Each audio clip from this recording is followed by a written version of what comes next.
Welcome to Aspire. We're grateful and we're happy that you're here with us for this program.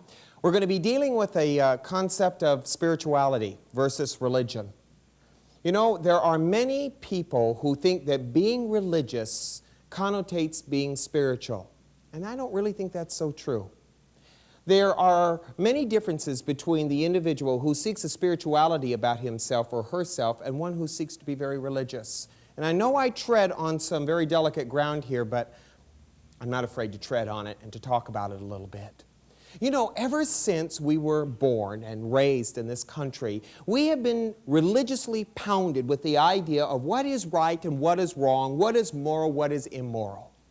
And then we are taught that the religious person acts and thinks a certain way. I have been a unity minister for 13 years. Now, that's not a very long time, but for me, it's the longest I've ever had that I can remember. And in this experience of life, I have seen people suffer more for their religious beliefs and their religious convictions than anything else. That's what we suffer from, the things that we were taught that are right. And it's a funny thing. Even though we are taught that certain things are right and we suffer for believing in them and living by them, we never question it. We're afraid to let it go. Let me give you an example. There is a difference between the individual in life who recognizes the letter of the law. This is a person who lives by that law, believes in it, develops attitudes and concepts about it, as compared to the person who understands the spirit of the law. You know, you could know the letter of the law of anything and miss it entirely. You could know within yourself what is right and what is wrong, and try to practice it in the physical, and yet if you don't practice it in the spiritual, you lose it all. I want to give you some teachings that Jesus offered to us on it. He said, if a man looks at a woman, thinks about committing adultery with her, he's already done it. Now, he didn't do the act of it, but he already has done it. Do you know why? It has nothing to do with the sexual act at all. He's saying, if you think about it within yourself, you've already done it. Your physical acts are not as important as your inner acts. In fact, your physical acts come from your inner work. He's saying, in essence, to us, look, be as respectful about your inner self as you are about your outer actions, and you will balance your life. Religious people are basically concerned with our attitudes of behavior and thoughts, but they are not concerned about the deeper things. I like what Jesus said to the Pharisees, the Sadducees. He said, you keep the outside of the cup and platter clean, but it's the inside that is filled with wickedness and dirt. And that is the one we need to look at. Yes, you can be a very religious person. I hear people say, oh, he does this very religiously. What does that mean when somebody does something very religiously? Or he's very religious about his practice? To me, I hear very willful, very stubborn, very archaic. Do you think Jesus really was a religious man? I think not. Because everything he said went against the religion of his day. He spent a great portion on the Mount saying, your forefathers have taught you this, but I say to you this. An example, your forefathers said, live an eye for an eye, a tooth for a tooth. That's the common idea of religion. An eye for an eye, a tooth for a tooth. Onward, Christian soldier, fighting all the way, as the hymn goes. Do you think Jesus would have sung that? No, he said, love ye one another. Be kind to those who have persecuted you. Forgive those who despitefully use you, who abuse you. Do good to them that talk bad about you. Jesus lived by the spirit of the law, never the letter of the law. You see, I don't think people really understand the essence of the teachings of the great masters that have come to us. We think that we have to formulate laws and religions around them to preserve their teachings, but that's not true. Let me give you some insight here. There was a very beautiful teaching that he gave to us that I'm sure puzzled many people. I don't hear many ministers or teachers ever talk about this. It's truly an important teaching. He said, strive to enter into the strait gate, for many will be there, but very few can come in. Very few. Another way he put it, many are called, few have chosen. What does that mean? What is the strait gate that all of us can strive for, but very few of us enter into? It is the difference between being religious and that of being spiritual. And there's a vast difference. You see, spirituality depends upon inner discipline and consistency. And I know we don't like the word discipline, do we? We always think in terms of discipline as doing something we don't like to do, like go to church. Okay? But that is not the discipline I'm talking about. Really, a very simple definition of discipline is just not doing the things that hurt us. I'd like to give you some avenues of spirituality, of a spiritual discipline. How do we fall off the spiritual path? Because that's what the strait gate is. Jesus is saying, come to the strait gate. Walk this spiritual path with me. Don't talk about it. Don't make religions about it, but walk this spiritual path with me. And it is a discipline. It is not a religion. It is a discipline. Let me give this to you. First of all, we all walk the spiritual path when we realize the difference between the idea of conforming to a religion and being spiritual. But something even more beautiful occurs. We start to fall off the pathway. And when that happens, and it is a beautiful thing because then we realize where we're wrong, don't condemn yourself. I'm going to give you some insight here, but don't condemn yourself. Just brush the dirt off you, get back up on the pathway, and walk gently. The first one, there is nothing that creates more pain, more suffering, and causes us to fall off that spiritual path as does the idea of human ambition, human desire. We're so desirous, all the time wanting more. The majority of our life, if you will look at it, is spent in the fulfillment of our human ambitions and desires, and very little time spent in the development of ourselves spiritually. Let me give you a story. There was a beautiful kingdom once that had this very rich king. And this king had lots of treasures and lots of objects in his kingdom. But every day he would go by the marketplace, and in the marketplace he would see this very sweet, gentle little master who would be sitting in the midst of the marketplace with all of the crazy confusion of the marketplace going on. And he would sit there and almost be, well, glowing. The king recognized that this little man had far more than he did, and he wanted to know what this man had. So he walks over to the master and he says, will you come and live with me and teach me what you have, what you've gained within yourself? The master agreed. So they went to his palace, and he went into a room, and he gave him this great big wing, took off his old robe and put on beautiful clothes. He had all the wine, all the food, all the comforts that he wanted. And after about 6 months, the master now was a glutton, a pig. He was just as decadent as the king. And the king walked over to the master. He said, you've been here 6 months. And he says, you haven't taught me a thing. He said, there's no difference between the two of us anymore. You're as big a pig as I was. And the master looked at him and he said, why did you wait so long? I will show you the difference between the two of us. Come, follow me. So the master took off his very fancy robe that he was given, put on his old robe, and they walked all the way out to the edge of the kingdom. And we'll pretend like here's the line. And the master stepped right over the line, and he said to the king, now you come over. And the king said, I can't do that. You see, if I walk over that line, I'm in another person's territory. I will have given up all of my treasures, all of my wealth, all. And he saw it. And the master said, see, that is the difference between you and me. He said, I can step over the line. You can't. And when you are willing to step over the line, then you shall have peace. We won't do that.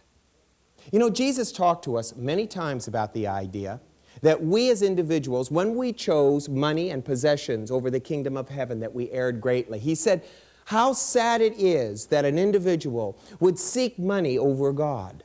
Now, money's not a bad thing, and I don't want anybody thinking that I'm saying to you, you got to give up all your money and go live up in the Himalayas somewhere. But There is that balance in life. True prosperity is not being owned by your money. And most people are owned by what they own. They are owned by it.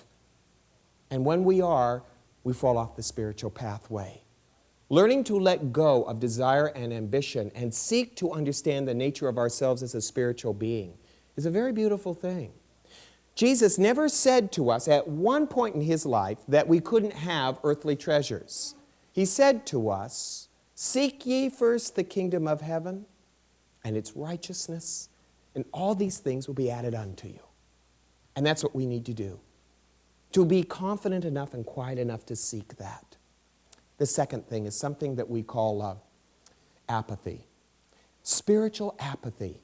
Most people suffer from it greatly. You know what spiritual apathy is? Where we don't care about the soul of us, about our own makeup. You know, we care a lot about our body. We care a lot about what happens to us in the form of the physical things in life. We're not very apathetic about that. Try running into somebody in a car, bumping, having a fender bender, and you'll see how apathetic we are about our possessions. We're not apathetic at all. But the one thing that we are very apathetic about is what's going on in here. If it's the difference between a possession and the development of our soul, most of the time we know what will win. Let me give to you a teaching on this. Let me give to you an insight. There was a story about a man who lived in a Zen monastery. He was a monk, and he had been studying there for over 2 years to learn how to meditate. So he went to his master, and he said, "Master, I haven't gained anything in my study here. I guess it would be better for me to go home in shame and in sorrow."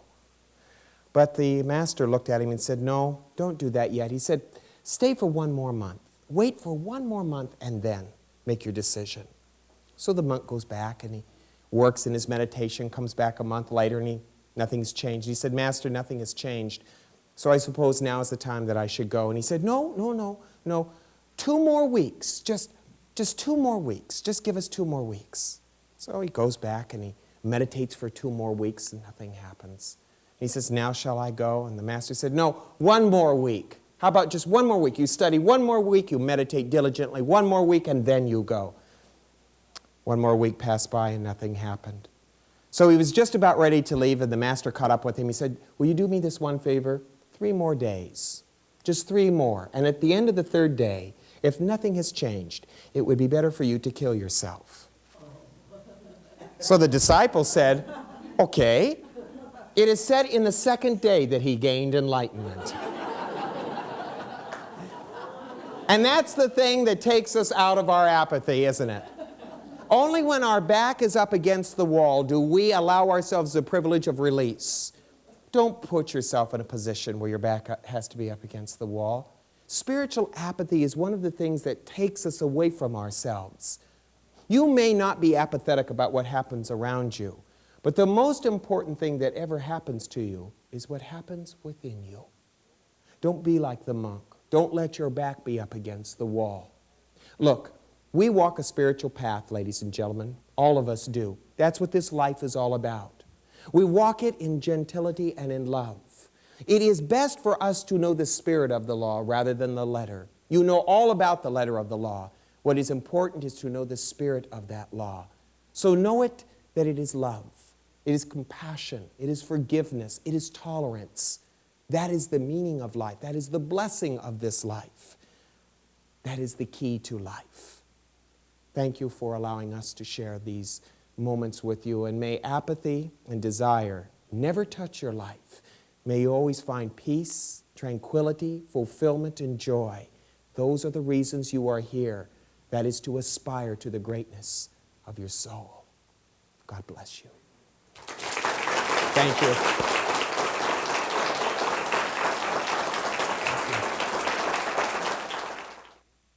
Welcome to the 2nd segment of Aspire.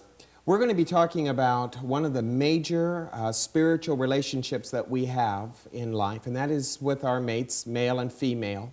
And I couldn't have 2 better guests to talk about something as intimate and as beautiful as this as Dr. Ken Druck, the author of the book, The Secrets Men Keep, and his wife, Karen, who is a licensed therapist and family counselor.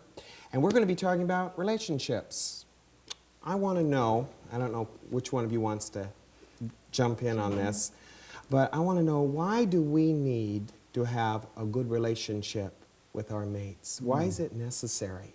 And why do we have so much trouble with this concept of a relationship? We fall in love, okay, supposedly, and we date this person and we love this person, and all of a sudden we find ourselves marrying this person, and then the next thing we know is we're looking and thinking, I can't stand this person anymore. Yeah. What happened? Yeah. What happened? Greg, you know, the marriage relationship is, for most of us, for most married folks, is the centerpiece of our lives. If the marriage is working well, if things are working well at home in the relationship, the family seems to be working, the job seems to be working, everything else seems to be supported, all the other enterprises in a person's life. So it's absolutely true that, you know, it is the centerpiece. It is the most important thing. And it serves such a basic function and purpose of companionship. It's often the place where our work, what we're here to do and what we're here to develop in ourselves, most comes out. And the reason I think it's such a struggle is because all of it shows up in your marriage. All of it shows up in your relationship. All the pimples, you know, all the things that you've perhaps neglected, all of our fears, all of our insecurities, as well as our greatest desires to express love and compassion for our fellow male and female counterparts. Something else happens too. I think that there's a myth when people start a relationship, and that is, especially I think women have that, when he's with me, he'll change. Oh, yes, yes. My wife thought that. You know, I'll teach him, you know. Right. He leaves his socks on the floor. Now he'll be with me, he'll change. And what happens is that people don't change, they become more of themselves. And that starts sticking out in the relationship more and more and more. And what Ken and I work with a lot is people who miss each other, who have wonderful intentions, and then create this kind of communication where they miss each other all the time. I want to know this. Now, you guys have, you work together. Yeah, Yes. we have And a you're private practice in Solana Beach. Okay.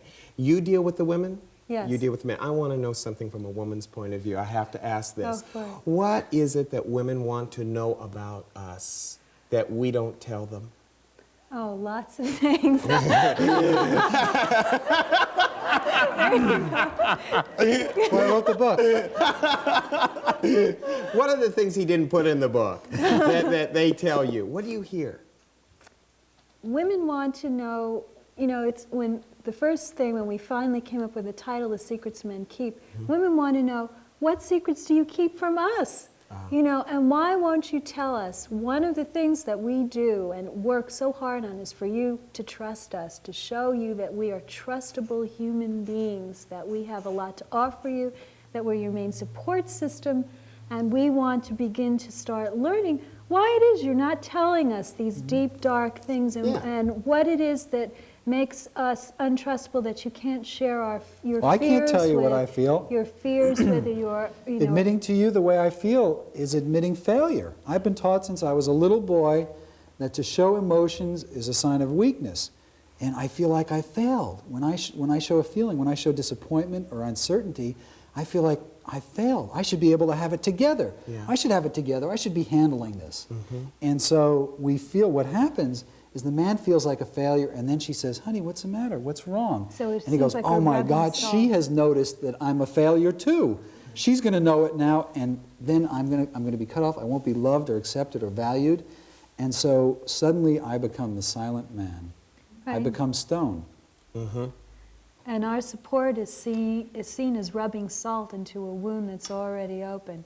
You know, so then what happens is women start over-adapting, start saying, okay, you know, I'll be more supportive, then he'll open up. Or I'll be nicer, then he'll open up. Or that, you know, then I start getting angry because I've been nicer, I've been more supportive, and he's still closed. So what I start doing is I start getting angry and start getting resentful, and then my distancing starts. And I can't trust her. Yeah. You know, every time I try to open up, she jumps, you know, she jumps down my throat. She's coming after me. She doesn't understand me. She can't be trusted with this. You need So to I'm read this book. Yeah, I'm not going to open up. You know, it's safer. It's not worth the trouble. Every time I open up, you know, she's always wanting something different and new. So we get into these battles. We get into these wars. And we do miss. And even those times where we're reaching out to love one another. We saw a couple the other day where they completely miscommunicated. He made a beautiful, loving gesture.